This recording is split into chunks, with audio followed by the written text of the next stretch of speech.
माँ भारती को प्रणाम करता हूँ। आप सबके इस गुरु माता पिता को, अपने इस गुरु माता पिता को प्रणाम करते हुए बच्चों को ढेर सारा लाड प्यार और सब लोगों को सुबह सुबह की राम राम। आज दो बहुत विशेष बात, बच्चों की उन्नति कैसे हो और बच्चों से ज्यादा बच्चों के माता पिता इसको लेकर परेशान रहते हैं, तो बच्चों की उन्नति के क्या उपाय हो सकते हैं, एक तो ये मैं आपको बताऊंगा और दूसरी चीज मैं आपको बहुत जरूरी बताने वाला हूं और वो है वायु।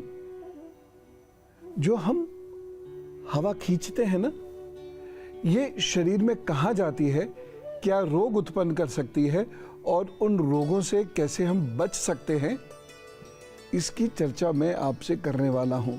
और आज का गुरु मंत्र तो बहुत ही महत्वपूर्ण है। तो चलिए बातचीत का सिलसिला शुरू करते हैं, लेकिन सबसे पहले हम जानेंगे आज का पंचांग। तो फटाफट नोट कर लीजिए शुभ और अशुभ मुहूर्त। 24 मई दिन मंगलवार है। सूर्योदय का समय होगा सुबह 5:26, सूर्य अस्त होगा शाम को 7:10। चंद्रोदय का समय होगा रात को 2:25। राहु काल दोपहर 3:44 से शाम को 5:27 तक रहेगा और यमगंड काल रहेगा सुबह 8:52 से 10:35 तक। गुलिक काल रहेगा दोपहर 12:18 से 2:01 तक। और शुभ कार्यों के लिए अभिजीत मुहूर्त मिलेगा सुबह 11:51 से दोपहर 12:40 तक और अमृत काल मिलेगा दोपहर 2:30 से 4:06 तक। पूजा साधना और विद्यार्जन के लिए विशेष निश्चित मुहूर्त मिलेगा रात को 11:57 से रात को 12:38 तक। तो ये रहे आपके मुहूर्त और जिसके अनुसार आप चलेंगे तो अच्छा रहेगा। और अब मैं बताता हूँ मेष, वृषभ और मिथुन राशि का राशिफल। आप दिन भर क्या करेंगे, कैसे करेंगे, कैसे बेहतर कर सकते हैं। मेष राशि भाषा का बहुत ध्यान रखिएगा, साथ ही साथ कोई दांत की समस्या ना हो इस बात का भी ख्याल रखें और धन बहुत सोच समझकर इस दिन खर्च कीजिएगा, नहीं तो धन की कमी से जूझना पड़ सकता है। इस दिन आप मूंग की दाल का दान जरूर कर दीजिएगा, प्रभु कल्याण करेंगे। वृषभ राशि की बात करते हैं। थोड़ा सर की समस्या हो सकती है, थका थका सा शरीर रह सकता है, लेकिन फिर भी समय आपके लिए ठीक है, उचित है, कोई चिंता करने की जरूरत नहीं है। चावल का दान इस दिन जरूर कर दीजिएगा। मिथुन राशि की बात करते हैं। ये समय आपके लिए कुछ कष्ट के बाद सुख लाएगा। दोपहर 12 बजे के बाद आप महत्वपूर्ण कार्य करेंगे तो ज्यादा अच्छा रहेगा। बाकी ओम गणपताय नमः का जप करें, अपने काम पर जुट जाए, प्रभु जी सब ठीक करेंगे। मैं प्रश्न लेता हूं, लेकिन एक नंबर मैं फिर से आपको बता रहा हूं, 9711002266। I repeat 9711002266। ये व्हाट्सएप नंबर है, इस पे अपनी समस्या बता दीजिएगा और मेल भी आप कर सकते हैं gurudev@newsnation.in।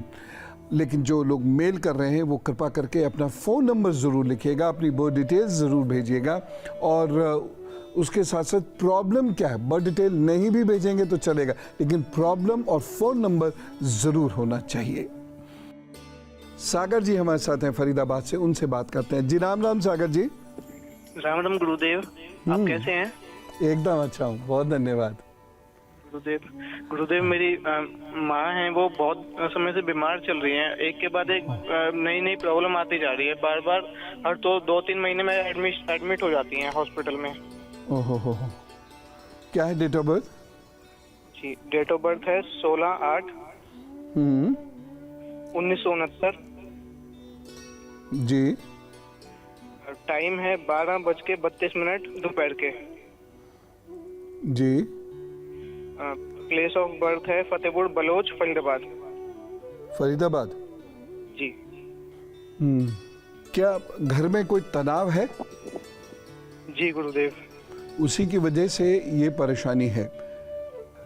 बहुत ध्यान से सभी लोग सुने, सागर जी तो सुन ही रहे हैं, बाकी लोग भी ध्यान से सुने। जब घर में लंबे समय तक तनाव चलता है तो स्वास्थ्य की गंभीर दिक्कतें होती हैं, माइंड और ब्रेन पर उसका बहुत बुरा असर पड़ता है और माइंड और ब्रेन से जो प्रॉब्लम शुरू होती है ख़ास तौर से चंद्रमा और शनि की वजह से, वह हमारी नर्वस सिस्टम पर बहुत बुरा असर डालती है। सागर जी, आप महसूस भी कर रहे होंगे माता जी के नर्वस सिस्टम पर प्रभाव बहुत बुरा पड़ रहा है।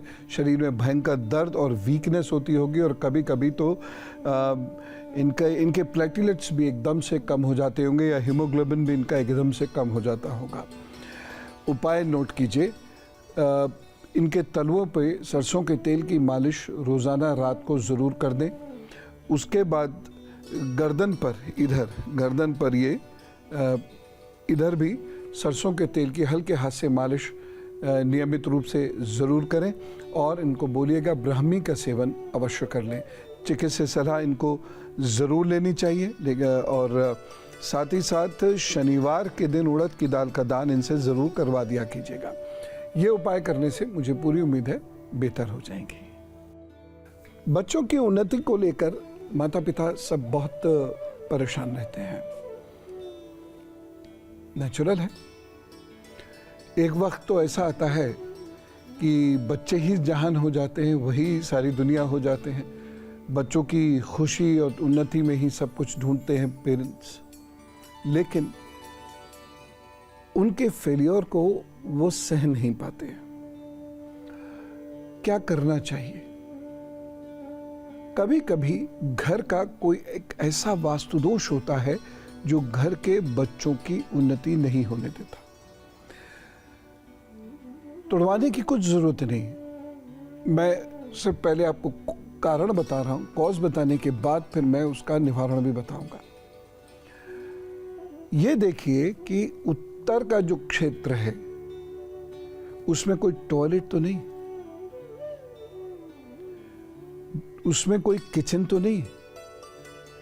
दूसरी चीज ये देखिए कि जिस वक्त घर में खाना पकता है उस वक्त मुंह या पूरब में हो या फिर पूरब दक्षिण के मध्य हो। इसके इतर कहीं और चेहरा अगर होगा खाना बनाते वक्त तो दिक्कत होगी। तीसरी चीज ये लीजिए कि घर में पूजा का स्थान, चाहे आप किसी धर्म पंथ को मानते हो, लेकिन घर में पूजा का स्थान बच्चों के बेडरूम में तो नहीं है। क्या बेडरूम में उनके कुछ ऐसी चीजें तो नहीं रहती जिनकी डरावनी प्रकृति हो? एक और चीज देखिएगा, क्या घर में घुसते वक्त कोई गैलरी तो नहीं पड़ती 5-6 कदमों की? 1 या 2 कदमों की पड़ती है, उससे फर्क नहीं पड़ता। 5-6 कदम की गैलरी तो नहीं पड़ती है। अगर ये है तो मैं उपाय आपको बता देता हूं। दूसरी जो बहुत महत्वपूर्ण बात है वह है पितृदोष। जिस भी घर में पितृदोष होगा, और पितृदोष एकदम ठीक नहीं होता, अनेक वर्षों तक लगातार पितृदोष निवारण के उपाय करने के बाद पितृदोष ठीक होता है। तो पितृदोष यदि है तो तरक्की बहुत मुश्किल से होगी। बहुत मेहनत करेंगे बच्चे, तब जाकर चीजें ठीक होंगी। एक चीज और मैं कहना चाहता हूं, और इसे और भी ध्यान से सुन लें। और देखिए, टेलीविजन का एक बहुत बड़ा फायदा मुझे मिलता है। 1 to 1 वो बात कहना बहुत मुश्किल है, लेकिन टीवी के माध्यम से वो बात कहना कितना सरल है। यदि आप अकर्मण्य धन का संचय घर में करते हैं, यानी रिश्वत, भ्रष्टाचार या कुछ भी इस प्रकार का, जो धन मूलतः आपके लिए नहीं है, लेकिन दूसरों का शोषण करके या उन्हें परेशान करके उस धन का यदि आप संचय करते हैं, तो यकीन जानिए बच्चों के साथ अच्छा नहीं होगा। लिख के रख लीजिए और दीवार पे लगा दीजिएगा। ऐसा मान लीजिए कि मैं स्टैम्प पेपर पे आपसे लिखवा रहा हूं। ये कुछ ऐसे ऋण दोष उत्पन्न कर देते हैं कुंडली के अंदर, इससे बचना बहुत मुश्किल होता है। ये माता पिता को इसलिए बताना चाह रहा हूं मैं, क्योंकि इसका उपाय तो माता पिता ही कर सकते हैं।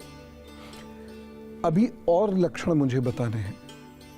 ये तो मैंने आपको बताया, अभी और लक्षण, खास तौर से घर में राहु का प्रभाव, वो क्या बुरा करता है बच्चों के लिए, ये मैं अभी आपको बताता हूं, लेकिन उससे पहले कर्क, सिंह और कन्या राशि का हाल जान लीजिए। तो फटाफट नोट कीजिए कर्क, सिंह, कन्या राशि का हाल और उपाय। कर्क राशि, स्वास्थ्य का थोड़ा सा ध्यान रख के चलना होगा। मन उदास रहेगा। ध्यान कीजिए, दीपक जलाइए और या फिर लोगों को जल पिलाइए। जो भी उपाय आप कर सकते हो ये जरूर करिएगा। ऐसे लोगों के साथ बैठिएगा जो खूब हंसी मजाक करते हैं और अच्छी अच्छी बातें करते हैं। सिंह राशि, इस दिन आपके घर गृहस्थी में कोई परेशानी हो सकती है। रिश्ते नातों के साथ या आपके जो पार्टनर्स हैं उनके साथ कोई परेशानी हो सकती है, उसका विशेष रूप से ध्यान रखिएगा। बाकी कुल मिला के समय ठीक है। सूर्य को जल दीजिए, अपने काम पर जुटिए। कन्या राशि की बात करते हैं। रोग से बचना होगा और किसी को ऋण देने से भी आपको बचना होगा। बाकी तो सब समय ठीक है, खिंची जाएंगी बातें। एक छोटा सा काम करें कि इस दिन रोटी सब्जी का दान जरूर करिएगा। मनोज जी से बात करते हैं, चंदौसी से हमारे साथ हैं जी। राम राम मनोज जी। गुरुदेव नमस्कार, चरण स्पर्श गुरुदेव। तो खुश रखें जी। गुरुदेव, मैं जून 2020 से जॉबलेस हूँ। हाँ, क्या डेट ऑफ बर्थ है? और मैंने बाद में बिजनेस भी किया था अक्टूबर 2020 में, लेकिन अब वो मेरा बिजनेस भी खत्म हो गया। जी, डेट ऑफ बर्थ बता दीजिए। 28 फरवरी 1981। ओहो, बुरा समय चल रहा है। और टाइम? टाइम शाम के 6:15। रोग का सामना भी करना पड़ रहा है घर के लोगों के लिए। जन्म स्थान? चंदौसी जी। अच्छा, परेशान नहीं होइए, आप उपाय लिखिए, रास्ता मिल रहा है। और थोड़ा सा टाइम ज़रूर लगेगा, सितंबर अक्टूबर तक का समय लगेगा। पहली चीज़ तो आप कड़वा बोलना बंद कर दीजिए। दूसरी चीज़, किसी भी सूरत में आप पान, तंबाकू, मांस, नशा, इसका सेवन बंद कर दीजिए। तीसरी चीज़, चमड़े की कोई भी चीज़ पहनना बंद कर दीजिए। जूते तक नहीं, जूते कपड़ों में भी आते हैं, वो पहनना शुरू कर दीजिए। चौथी चीज़ ये है कि आप रोज़ाना सुबह शाम एक दीपक जलाएंगे। कैसा दीपक होगा? गाय के उपले को लीजिएगा, छोटा सा उपला लें, उस पर कपूर डालें, उस पर गाय का घी डालें और उसको प्रज्वलित करने के बाद जो भी आपके इष्ट हों, वैसे भगवान विष्णु या उनके किसी रूप की आपको पूजा करनी चाहिए। तो वह सुबह शाम नहीं भी हो पा रहा है तो रात वह दीपक ज़रूर जला के उनकी पूजा कर लीजिएगा। कोई आरती गा लीजिएगा। दाहिनी कलाई में लाल रंग का धागा धारण कीजिए। बस ये कीजिए, 6-7 महीने के अंदर अंदर फ़र्क पता लगने लगेगा। मैं तो यही आपको सलाह दूंगा कि अभी आप नौकरी की ही कोशिश करें, लेकिन सितंबर के बाद आपको बिजनेस की फिर से अपॉर्चुनिटीज़ मिलेंगी, तो आप फिर से बिजनेस की तरफ जा सकते हैं। तो निराश मत होइए, ये रास्ता है, प्रभु जी सब ठीक करेंगे। तो हम लोग बात कर रहे हैं बच्चों की उन्नति को लेकर। तो मैंने आपको वास्तु के, पितृदोष के और किचन के ये उपाय आपको बताए। राहु का एक बहुत विलक्षण उपाय मैं आपको बताऊंगा। पहले आप राहु कैसे नुकसान करता है इसे समझिए। आपके घर में यदि कलह रहती है, आपके घर में सारी रात लोग जागते हैं, दिन में सोते हैं या सुबह में सोते हैं, यदि आपके किचन में टूट फूट रहती है या गंदगी रहती है, या किचन में जो है खाने का सामान सड़ता है, या रात के बर्तन आपके किचन में सुबह धुलते हैं, तो ऐसी जगहों पर समस्या होगी। बच्चों की तरक्की में बाधाएं आएंगी। एक और आपको बहुत विशेष लक्षण मैं बताता हूं। जिस घर में बच्चों के पीछे हमेशा चिकिर लगी रहती है ना, हर वक्त मम्मी और पापा इंस्ट्रक्शंस देते रहते हैं बच्चों को चीखते रहते हैं, बजाय इससे कि उनके पास बैठें और पूछें, वो चीखते रहते हैं या फिर हर वक्त उनकी कमियां ढूंढते रहते हैं। उस घर में राहु का वास होता है और उस घर में बच्चों के लिए बड़ी परेशानी का सामना करना पड़ता है और ऐसे बच्चों के सेटलमेंट में बहुत दिक्कतें आती हैं। पढ़ाई या नौकरी हो भी जाए तो विवाह या वैवाहिक जीवन में दिक्कत आएगी ही आएगी। तो इस वाले राहु को हमें बाहर निकालना है, इसे बाहर का रास्ता दिखाना है। एक लक्षण और मैं आपको बताता हूं, जिन घरों में सूर्य का प्रकाश नहीं आता और जिन घरों के लोग उगते हुए सूर्य को नहीं देखते, चाहे बड़े हों चाहे बच्चे हों, या जिस घर में सूर्य का प्रकाश पर्दों या किवाड़ों के माध्यम से रोक दिया जाता है, उगते हुए सूर्य का, दिन की बात नहीं कर रहा, उगते हुए सूर्य का प्रकाश रोक दिया जाता है, उस घर में दिक्कतें बहुत आती हैं। प्रतिष्ठा को लेकर तो आती ही हैं, बच्चों की उन्नति और बच्चों के तरीकों को लेकर भी आती हैं। बच्चों के साथ मतभेद बढ़ जाते हैं। जिन घरों के अंदर बच्चों का, खास तौर से निर्धन बच्चों का तिरस्कार होता है,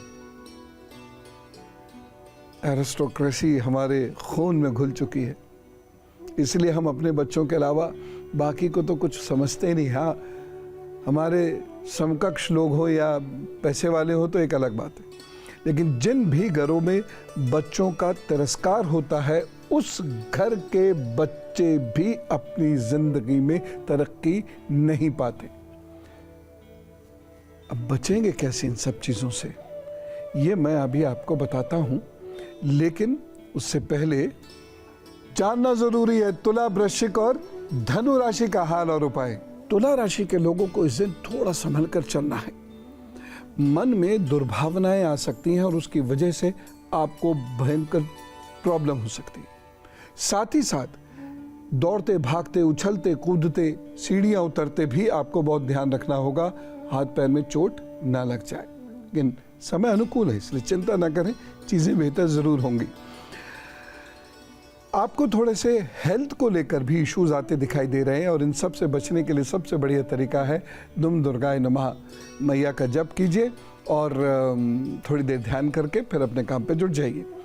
वृश्चिक राशि की बात करते हैं। वृश्चिक राशि के लोगों के लिए स्वास्थ्य को लेकर समय अच्छा नहीं है, धन को लेकर समय अच्छा नहीं है, लेकिन तरक्की फिर भी हो जाएगी। किसी व्यक्ति की मदद से आगे बढ़ने का मौका मिल जाएगा। ओम हं हनुमते नमः का जप करें और अपने काम पर जुटे, लेकिन वाहन बहुत ध्यान से चलाएं। धनु राशि के लिए इस दिन सर, गला, गर्दन और पेट, इसका ख्याल रखने वाला दिन है। बाकी पढ़ाई लिखाई, अचीवमेंट्स के लिए समय अनुकूल है, चिंता ना करें। इस दिन 5 फलों का दान कर दीजिएगा, तो सब ठीक करेंगे।